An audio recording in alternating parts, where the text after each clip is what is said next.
Il y a des projets en animation, on voit passer, qui se font en NFT, ou en tout cas qu'il y a des tentatives, etc. Mais nous, on avait envie, non pas de dire c'est bien, c'est pas bien, on perd des sous, les bitcoins s'effondrent, etc. Mais plutôt d'avoir une approche pour essayer de mieux comprendre et de mieux cerner les implications justement juridiques de ce mode possible ou pas de financement de l'animation. Merci Véronique et Aura Diraf pour cette invitation à venir parler d'un sujet qui est juridiquement et techniquement pas simple. Je ne vais pas vous le cacher, je vais essayer d'être le plus clair possible, mais il ne faudra pas hésiter à me dire si ce n'est pas le cas et j'essaierai de préciser mes propos et ma pensée. Donc, je suis Étienne Papin, je suis avocat à Paris. J'ai fondé un cabinet qui s'appelle Next et qui est spécialisé dans le droit de la propriété intellectuelle et le droit du numérique. Donc, ce matin, on est sur cette présentation ou ce dialogue sur les NFT. On est vraiment sur un sujet qui est à la réunion de questions traditionnelles de propriété intellectuelle et d'audiovisuel et de droit d'auteur, et puis sur des sujets beaucoup plus pointus, techniquement parlant. Alors moi, je ne suis pas un technicien et je suis convaincu qu'il y a des personnes dans cette salle qui connaîtront bien mieux que moi les technologies de blockchain, de smart contract que je vais évoquer avec vous. J'essaye de comprendre avant tout, comme vous, quelles sont ces technologies qui sont compliquées et surtout de mettre l'approche juridique au-dessus de ces technologies.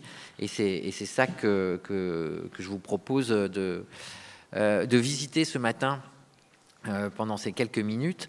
Donc je voudrais juste d'abord commencer par poser un peu de vocabulaire.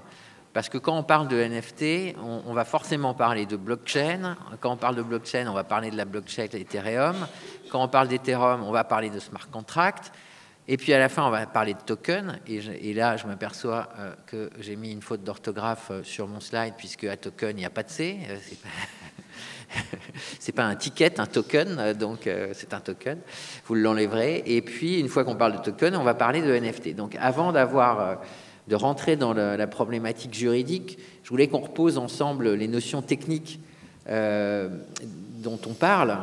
Quand on parle de NFT, je disais, on parle nécessairement de blockchain. La blockchain, la plupart d'entre nous, maintenant, on en a entendu parler. On a entendu parler de la blockchain qui sert à émettre et à faire transférer les bitcoins, qui sont cette crypto-monnaie qui est la plus connue. Une blockchain, on a l'habitude de dire que c'est un registre électronique ou une base de données électronique ou une liste électronique, peu importe comment on le dit, mais c'est finalement un enregistrement sur des bases de données informatiques de transactions. Et les transactions, quand on l'applique à la monnaie, par exemple, et là c'est mon exemple sur ce slide, quand on l'applique au bitcoin, des transactions, ben c'est tout simplement telle personne transfère telle quantité, telle unité de valeur à telle autre personne, à tel moment, et tout ça est répertorié sur ces registres. Et quand je dis une personne, en fait, j'abuse un peu, c'est un peu un abus de langage, parce qu'en réalité, sur la blockchain, c'est une adresse qui a une espèce de codification en langage informatique qui transfère quelque chose, une unité de valeur à une autre adresse. Et alors, il y a une personne derrière cette adresse, mais sur la blockchain, cette personne, elle n'est pas enregistrée, elle est inconnue. Et ce registre de transactions, eh bien, on dit qu'il est distribué, c'est-à-dire que le premier serveur, le premier ordinateur qui va la valider, c'est ce qu'on appelle le minage, vous avez dû en entendre parler si vous êtes intéressé à ces questions. Ben, ce premier ordinateur qui valide une transaction, il va la distribuer et elle va être répliquée, elle va être enregistrée sur tous les autres ordinateurs qui composent la blockchain, ce qui fait qu'on a un registre qui est fiable, puisque si jamais vous avez un nœud qui tombe, ben, le registre est dupliqué sur tous les autres nœuds. Alors, il y a une blockchain un peu particulière dont il faut qu'on parle quand on parle de NFT, c'est celle qui s'appelle Ethereum, parce que cette blockchain, qui est une version un peu évoluée de la version des bitcoins, elle a la particularité de faire tourner ce qu'on appelle une machine virtuelle. C'est une espèce d'ordinateur virtuel distribué sur tous les nœuds de la blockchain Ethereum et que n'importe qui peut faire fonctionner. Toute personne qui rentre sur cette blockchain Ethereum peut déclencher une opération sur cette machine virtuelle, sur cet ordinateur virtuel distribué sur la blockchain. Et pour pouvoir faire ça, il faut rédiger et exécuter sur cette machine virtuelle ce qu'on appelle un smart contract. Alors, je ne sais pas pourquoi on a appelé ça un smart contract, parce que ce n'est pas du tout un contrat.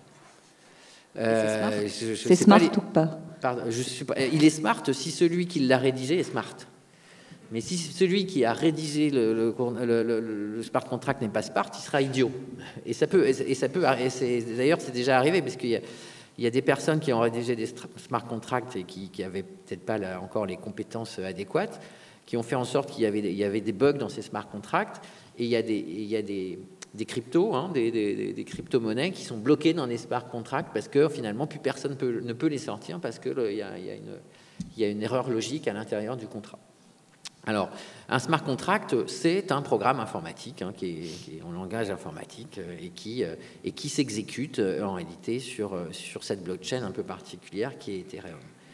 Et c'est une fois qu'on s'est dit ça qu'on arrive à la notion de token et plus particulièrement de NFT, puisque un NFT, c'est ce qu'on appelle un non-fungible token, donc un jeton non fongible, et un jeton non fongible, c'est en réalité, en langage courant, le résultat d'un smart contract qui s'exécute sur une blockchain.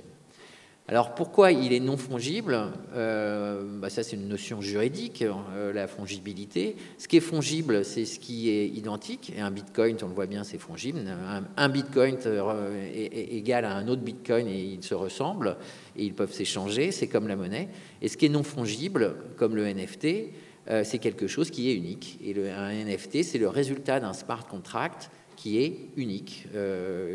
Si vous exécutez ce smart contract avec un autre NFT, il produira un résultat différent. Et c'est pour ça qu'il y a cette notion d'unicité qui est associée au NFT. Alors, le mot token qu'on appelle pour décrire les NFT, non-fungible token, il est un peu trompeur. Et moi, je m'en suis aperçu quand j'ai commencé à m'intéresser à ces sujets il y a quelques mois, parce qu'on parle de technologies quand même qui sont très neuves pour nous tous et pour le grand public. Le mot token, il est trompeur parce qu'en fait, un NFT, c'est pas un fichier informatique, c'est pas un contrat. C'est pas quelque chose qui peut s'enregistrer sur une clé USB, sur un disque dur. Le NFT, ce n'est, et je pense qu'il faut bien qu'on ait tous ça conscient à l'esprit quand on commence à s'intéresser à ces sujets, c'est ni plus ni moins que la capacité de quelqu'un de provoquer un résultat sur un programme informatique. Donc quand on pense NFT, il ne faut pas penser qu'on a quelque chose qu'on peut trimballer sur soi, sur un support informatique. Un NFT, c'est vraiment une capacité technique de faire produire un certain résultat, un smart contract qui est enregistré sur la blockchain. Et le résultat qui sera produit par ce smart contract sera lui-même enregistré sur la blockchain. Alors, quand on s'est dit ça, on comprend tout de suite qu'un NFT, ça dépend de beaucoup de choses, d'un point de vue purement technique et technologique. Ça dépend de la blockchain que vous utilisez. Et moi, je me suis aperçu, là encore, en étant béotien en la matière et en commençant à m'intéresser au sujet, qu'il y avait des blockchains, il y en avait quasiment tous les jours qui se créaient. Et donc, il y en a certaines qui ne vont pas perdurer. Je pense qu'au bout d'un moment, le marché et la technologie fera le tri. Ce qui signifie que les NFT qui auront été produits sur une blockchain, si cette blockchain a de moins en moins de nœuds qui la composent et que les gens s'en désintéressent, ils disparaîtront. Donc il y a déjà aussi, on entend des choses qui sont un peu fausses des fois sur ces choses-là. On dit le NFT, il est enregistré pour toujours dans la blockchain. Rien ne dure pour toujours. Donc, c'est vrai si la blockchain reste elle-même présente. Un NFT, ça dépend, je vous l'ai dit, on en a parlé d'un smart contract et de sa capacité et de sa qualité de programmation. Et puis je vais en reparler tout de suite.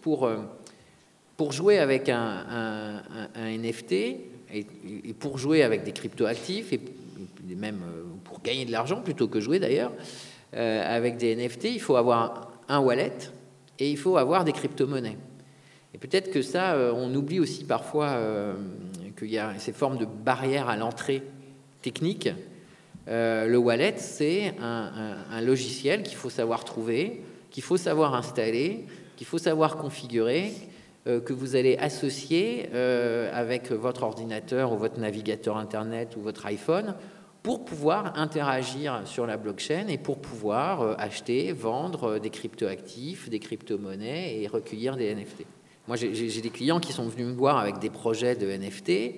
Quand on a commencé à creuser et ils ont compris que finalement, les seules personnes qui allaient pouvoir acheter leur NFT, c'était des personnes qui seraient détenteurs d'un wallet, ça a commencé à réduire de manière assez significative leur intérêt parce qu'ils ont compris qu'en fait, ils s'intéressaient à une minorité de personnes qui étaient déjà des sachants de ce secteur-là. Alors, en droit, le droit dans tout cela. Quand on s'est dit qu'un NFT, c'était d'abord une capacité technique exclusive à celui qui possède le NFT de pouvoir provoquer un certain résultat dans un smart contract. Cette capacité technique-là, avec le NFT, on va pouvoir l'associer, on va pouvoir considérer que ça représente quelque chose. Si je suis le seul à pouvoir faire quelque chose avec un smart contract, ça veut dire que je suis le seul à détenir quelque chose et à pouvoir prouver que je détiens cette chose. C'est un peu le déroulement qu'il faut avoir quand on veut suivre la logique du NFT pour leur donner une connotation juridique. Et ce NFT, il peut représenter plusieurs choses. Et il peut représenter un bien numérique. Alors ça peut être de la vidéo, ça peut être une image, ça peut être de la musique. Dans un autre domaine, il y a des NFT de musique qui ont été créés. Ça peut être tout ce qui se met, ça peut être un texte, si on a envie que ça soit un texte. Tout ce qui est un fichier informatique peut être représenté par un NFT. Ça peut représenter une créance. Alors une créance, c'est au sens commun, c'est de l'argent, c'est une somme d'argent. Mais au sens juridique, ce n'est pas que cela. C'est aussi une prestation de service. Par exemple, quand vous êtes abonné de Netflix, vous êtes créancier de Netflix parce que Netflix, tous les mois, vous doit le droit de pouvoir aller consulter son catalogue de films et de les regarder. Donc, et puis, on peut décider que le NFT, ça représente un mélange de ces deux choses-là. C'est à la fois un bien, ce serait à la fois une vidéo, mais ce serait aussi à la fois la capacité de pouvoir, par exemple, être le premier à assister en avant-première à la projection d'un film. Donc on peut être sur un mélange. Là, voilà vraiment que l'imagination est au pouvoir sur ce qu'on peut associer comme capacité juridique derrière l'acquisition ou la vente d'un NFT. Alors, quand on dit qu'un NFT, ça représente quelque chose, c'est important de se dire que ça représente quelque chose, mais ce n'est pas la chose que ça représente. Et je donne toujours cet exemple-là à mes clients. On comprend tous quelle est la différence entre la carte grise d'une voiture et la voiture. C'est bien d'avoir la carte grise parce que si jamais vous êtes contrôlé par la police, vous pouvez prouver que vous avez le droit de conduire. Mais c'est mieux d'avoir la voiture si vous voulez vous déplacer. Et si vous avez la voiture, vous n'avez pas vraiment besoin de la carte grise pour rouler dedans, en réalité. C'est exactement la même chose, le NFT. Le NFT, c'est un titre. Ça représente quelque chose. Mais ce n'est pas la chose que ça représente. Donc, vous avez peut-être entendu parler l'année dernière, ou il y a 2 ans maintenant, j'ai un peu oublié, il y a un NFT d'une œuvre d'art qui a été vendue 60 millions de dollars. Cette œuvre en question, n'importe qui peut aller la télécharger sur Internet. Je l'ai sur mon ordinateur, c'est un fichier JPEG qui fait 600 mégaoctets à peu près. Alors, je n'ai pas le titre de possession de cette œuvre, je ne peux pas me revendiquer comme étant le propriétaire de cette œuvre, mais pourtant, je l'ai sur mon ordinateur. Donc, c'est important d'avoir cette compréhension de la dichotomie et de la différence qu'il y a entre le titre, qu'est le NFT, et ce que représente le NFT. Un NFT, ça peut être associé à un bien ou des services, voire un bien et des services et une rémunération. Et là, sur ce slide, je voulais attirer votre attention sur le fait que là, on commence, plus on va dans le bien, le service et la rémunération, et plus on va vers de la complexité juridique. Un NFT associé à une image, un film, de la musique, c'est quelque chose qui est assez peu régulé. On a tous le droit de vendre les biens qui nous appartiennent. On n'est pas dans un environnement juridique complexe. Quand on commence à associer à un NFT une prestation de service, je vous ai donné l'exemple, je m'engage, si vous achetez sur NFT, vous serez le seul à pouvoir venir voir en avant-première une projection du film associé. Là, on commence à être dans une relation de prestation de service, donc il commence à avoir un background juridique qui s'applique.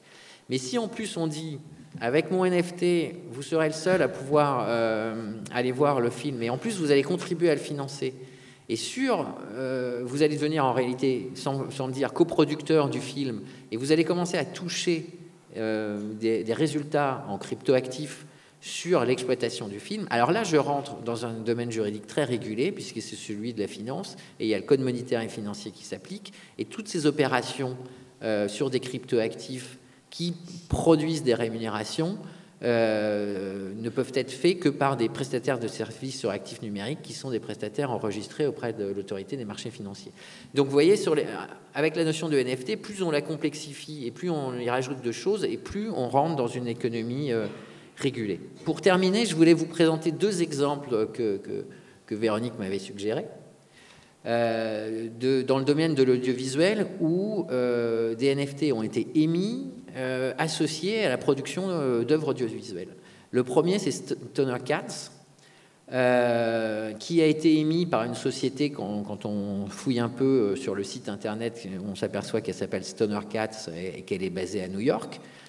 Mais la réalité, c'est que la seule certitude qu'on a, c'est que celui qui a émis le NFT, c'est celui qui est titulaire de l'adresse sur la blockchain Ethereum qui s'appelle XC24, etc., etc. Donc ça, c'est pour déjà quand on regarde un peu en plus en détail le NFT. Qu'est-ce que ce NFT vous procure? Eh bien ça écrit tout simplement, pas dans le NFT, hein, c'est ça qui est important, c'est écrit sur le site web de Stoner Cats qui émet les NFT. Ça vous procure la possibilité d'être le seul à aller regarder les vidéos, les films qui sont les histoires de ces chats. Vous avez un accès exclusif en fait au portail de visionnage de ces vidéos et vous pouvez revendre cet accès exclusif à un autre possesseur du NFT, donc qui récupérera finalement. Là, le NFT, c'est votre code d'accès Netflix. On va le dire comme ça, mais vous pouvez le revendre et vous pouvez le transférer sur la blockchain contre une rémunération. Si on va un peu plus loin et qu'on regarde le smart contract qui génère ces NFT, on s'aperçoit qu'il vous renvoie le smart contract tout simplement à une URL qu'on a l'habitude de taper sur son navigateur, et cette URL vous renvoie elle-même à un fichier qui s'appelle .json là. Et ce fichier, je vous l'ai mis sur ce slide, il explique un certain nombre de choses, et notamment, il explique que le NFT, donc là c'est le NFT qui porte le numéro 1234, il est associé à une image JPEG, et l'image JPEG, je vous l'ai remise là. Donc je ne suis pas le titulaire du NFT, c'est pas moi qui ai acheté le NFT Stoner Cats 1234, mais je peux aller récupérer le JPEG associé en ayant été chercher dans le smart contract les informations afférentes. Donc là, on a un exemple où le NFT qui a été émis par Stoner Cats vous permet de posséder cette petite image, mais surtout en réalité d'accéder de manière exclusive au contenu des vidéos qui sont sur le portail de Stoner Cats. L'autre exemple que j'ai regardé, c'est Plush qui s'est présenté, ou qui se présente, parce que en réalité je ne sais pas où en est le projet, comme étant un financement d'une production par l'émission de NFT. Donc là encore, quand on va regarder le smart contract qui est associé au NFT Plush, on s'aperçoit que l'adresse sur la blockchain qui a émis ce smart contract, c'est l'adresse que je vous ai mise là. Donc là, la seule certitude technique en réalité qu'on ait, c'est que c'est celui qui maîtrise cette adresse-là sur la blockchain Ethereum qui va émettre les NFT. Et quand on va regarder dans les conditions générales du site Plush, on s'aperçoit que votre contractant, celui qui se déclare comme étant l'émetteur des NFT, c'est une société qui s'appelle Illuminart. Alors ces NFT, on pouvait les acheter quand ils ont été émis à cette valeur de 1450 $. Et là, on regarde dans le site, sur le site internet de Plush, quels sont les droits que vous allez acquérir si vous achetez ou si vous avez acheté le NFT de Plush. Et là, on nous explique que chaque détenteur d'un NFT devient automatiquement coproducteur du film. Tous les acquéreurs de NFT se verront renverser au prorata 80% des potentiels profits du box-office mondial. Donc il y a 50 000 NFT qui ont été émis. Donc si vous avez acheté un NFT, vous êtes un parmi les 50 autres 1000 coproducteurs du film. Et puis en plus, vous avez une possibilité d'interagir avec les auteurs pour voter sur la manière dont le scénario du film va être développé. Donc ça, c'était l'exemple de Plush. Donc pour finir et en résumé, un NFT, pourquoi on les émet? Qu'on soit dans le domaine de l'animation, de la vidéo, de la musique, de l'art plastique, peu importe, c'est toujours en réalité pour récupérer des financements, des fonds, de l'argent, une valeur en monétaire. Et cette valeur, elle sera d'abord, et ça il faut le savoir quand même, c'est la contrainte technique. Quand on est dans le jeu du NFT, on est dans le jeu de la crypto-monnaie. La valeur que vous allez récupérer, c'est d'abord une valeur en crypto-monnaie, et après, il faudra, si vous souhaitez récupérer des euros, il faudra convertir les crypto-monnaies en euros. Et contre cette crypto-monnaie, vous allez évidemment, en tant qu'émetteur du NFT, vous engager un certain nombre de choses, soit fournir un fichier exclusif, soit fournir des accès exclusifs à quelque chose, des prestations exclusives, soit même, on l'a vu, c'est l'exemple avec Plush, vous engager à rétribuer sur des produits d'exploitation les acquéreurs initiaux des NFT. Alors plus on est dans un système complexe, plus il va falloir quand même interagir. Enfin, c'est pas émettre un NFT, c'est pas simplement appuyer sur un bouton sur OpenSea et puis lancer dans la nature un NFT, c'est aussi mettre en place un certain nombre de relations contractuelles avec les titulaires de droits, avec des prestataires de services informatiques qui vont vous aider si vous n'avez pas la compétence en interne de rédiger les smart contracts, qui sont quand même des programmes informatiques qu'il faut savoir rédiger. Vous allez avoir des interactions avec les plateformes de vente sur lesquelles, le cas échéant, les NFT vont être émis. Et là encore, il y a un travail de contractualisation avec ces plateformes. Si vous êtes sur une version évoluée des NFT, c'est-à-dire que vous promettez des rendements aux acquéreurs, ben là, vous rentrez dans l'économie régulée de la finance et donc vous avez le code monétaire et financier qui s'applique et vous allez devoir avoir comme interlocuteur des prestataires de services sur actifs numériques. Et puis, bien sûr, vous allez devoir prendre un certain nombre d'engagements à définir avec les acquéreurs de vos NFT. Merci. J'ai tenu... Parfait.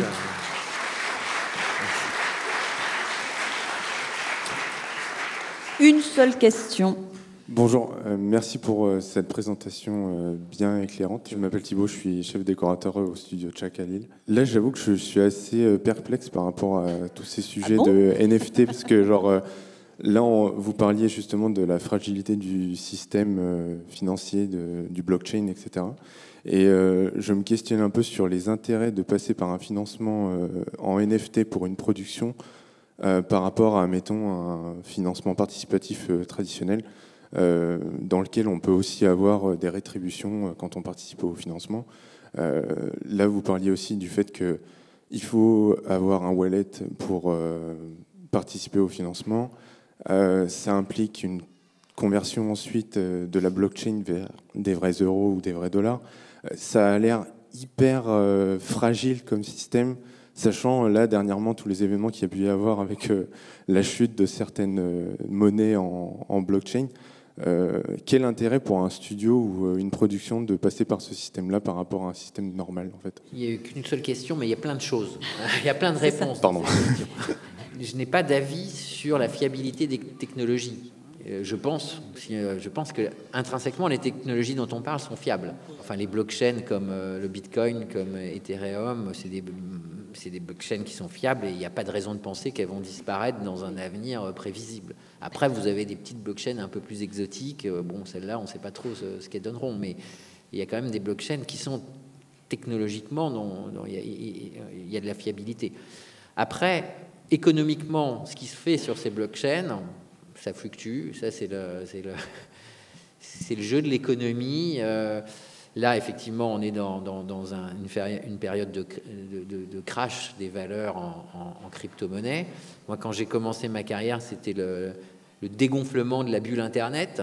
Ça n'a pas empêché, 20 ans plus tard, d'avoir Google, Amazon, Facebook et Instagram, la fin de la bulle Internet. Donc, moi, je pense que les technologies dont on parle, elles sont là pour durer. Elles vont rester. C'est comme dans toute nouvelle technologie, il y a un engouement au début, le marché fait son tri, et puis en réalité, il y aura des usages pérennes et fiables qui vont rester sur ces technologies-là. Ensuite, l'intérêt d'aller sur ce marché-là pour se financer, j'ai pas la réponse à cette question-là. C'était pas l'objet de l'intervention, d'ailleurs. Le financement... Enfin, moi, je parle de mon expérience de l'audiovisuel plus traditionnel. Faut frapper à toutes les portes.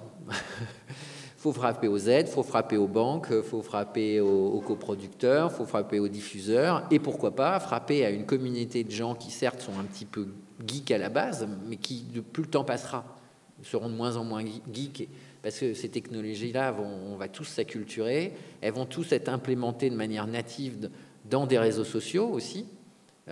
Donc on va se mettre à les utiliser sans le savoir. Et donc je pense quand même que ce sera à l'avenir un autre vecteur de financement. Et puis, là aussi, ce qui est intéressant avec les NFT, c'est que vous avez un lien direct avec une communauté. Vous pouvez animer une communauté. Et cette communauté, c'est la base de la logique du NFT, elle peut revendre ses droits. Donc on peut fonder aussi une économie de la collection finalement, du collectible en anglo-saxon. C'est que j'acquiers quelque chose à un instant T de quelqu'un, mais je peux le revendre. Et donc, moi en tant qu'utilisateur final, j'ai aussi un intérêt à participer au financement, parce qu'après, je peux faire quelque chose avec ce financement à titre personnel. Je ne sais pas si j'ai répondu à tout ce que soulevait votre question. Merci beaucoup, Étienne.